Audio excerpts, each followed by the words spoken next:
Selle jaoks, et kasutada teksti vormindusnuppe siin üleval, milleks on rasvane kiri, pakskiri või siis kalduskiri või ka ma soovin joont alla tõmmata.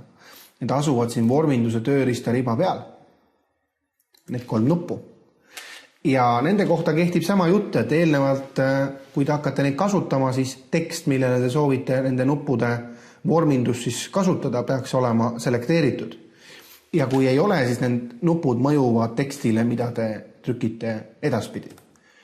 Ehk siis esimene samm ma märgin ära selle teksti, teen ta aktiivseks ja siis ma saangi proovida. Näete, et kui ma klõpsan selle nõrga B peale siin, läheb tekst rasvaseks või paksu kirja ja teistpidi jälle, kui ma uuesti vajutan, võetakse see maha.